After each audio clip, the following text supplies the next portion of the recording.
हिमालय की शांत घाटियों में एक प्राचीन आश्रम स्थित था। वहां रहते थे ऋषि वशिष्ठ, एक महान तपस्वी। हर दिन सूर्य की पहली किरणों के साथ उनका तप शुरू होता। उसी आश्रम में एक युवा शिष्य था, तेजस्वी, बुद्धिमान, लेकिन भीतर अस्थिर। उसे साधना में शांति नहीं मिलती थी। एक दिन उसने गुरु से पूछा, गुरुदेव, मैं ध्यान करता हूँ, योग करता हूँ, लेकिन भीतर ऊर्जा का अनुभव नहीं होता। गुरु ने उसकी ओर देखा और बोले, बेटा, जब तक ब्रह्मचर्य का पालन नहीं करोगे तब तक आत्मबल नहीं मिलेगा। गुरु ने एक पात्र में जल की एक बूंद गिराई और कहा, इस एक बूंद में पूरी सृष्टि की शक्ति है। यह बूंद कोई साधारण द्रव्य नहीं, यह जीवन की धारा है। इसे व्यर्थ गंवाओगे तो जीवन खोखला हो जाएगा। ब्रह्मचर्य का अर्थ है विचार, वाणी और व्यवहार में पूर्ण संयम, अपनी ऊर्जा को संभालना। शिष्य ने पूछा, क्या संयम से ही शक्ति आती है? गुरु मुस्कुराए, संयम ही साधक का सबसे बड़ा धन है। उस दिन से शिष्य ने संकल्प लिया, अब एक बूंद भी नष्ट नहीं करूंगा, मैं ब्रह्मचर्य का पालन करूंगा। उसने अपनी दिनचर्या बदल दी। ब्रह्म मुहूर्त में उठना, सात्विक भोजन, स्वाध्याय और मौन। प्रारंभ में मन भटका, विचार उलझे, लेकिन उसने हार नहीं मानी। हर बार ध्यान टूटा, फिर लौट आया। धीरे धीरे उसकी चेतना स्थिर होने लगी। वो अब भी मौन में शक्ति अनुभव करने लगा। गुरु ने देखा, अब उसमें तेज आ रहा है। चेहरा शांत, आंखें गहरी, वाणी स्थिर। एक दिन गुरु बोले, अब तुम तैयार हो, जाओ अपने अनुभव से लोगों को जीवन का मार्ग दिखाओ।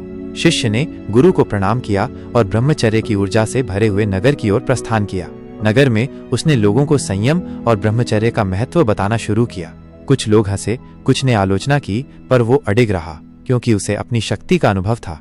धीरे धीरे लोग उसके शब्दों की गहराई समझने लगे। उनके जीवन में भी बदलाव आने लगा। एक युवा ने पूछा, क्या ये ब्रह्मचर्य केवल त्याग है? वो मुस्कुराया, नहीं, यह तो ऊर्जा का संचय है। जिसने ब्रह्मचर्य को समझा, उसने आत्मा की शक्ति को जगा दिया, वही असली विजेता है। उसके जीवन का हर पल अब एक मिशन बन गया, आत्म संयम से आत्मशक्ति की ओर। लोगों में अब जागृति आ रही थी, जीवन की दिशा बदल रही थी। संयम से शक्ति की ओर यात्रा शुरू हो चुकी थी। एक दिन उसने नदी के किनारे ध्यान किया, जहां पहली बार गुरु से ब्रह्मचर्य की बात सुनी थी।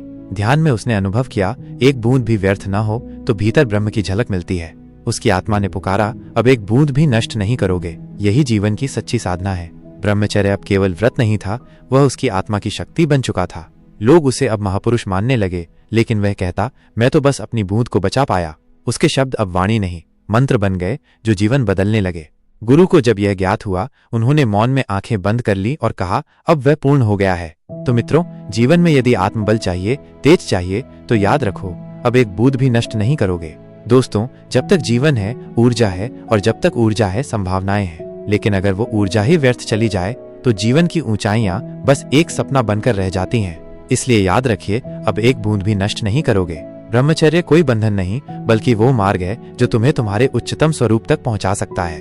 अगर ये कहानी आपको प्रेरणा दे पाई हो, तो इसे शेयर कीजिए, कमेंट में लिखिए, मैं अपनी ऊर्जा को बचाऊंगा। और ऐसे ही जीवन बदलने वाली कहानियों के लिए चैनल को सब्सक्राइब करना न भूलें। मिलते हैं अगली प्रेरणादायक यात्रा में। तब तक याद रखो, तुम्हारी हर बूंद अमूल्य है।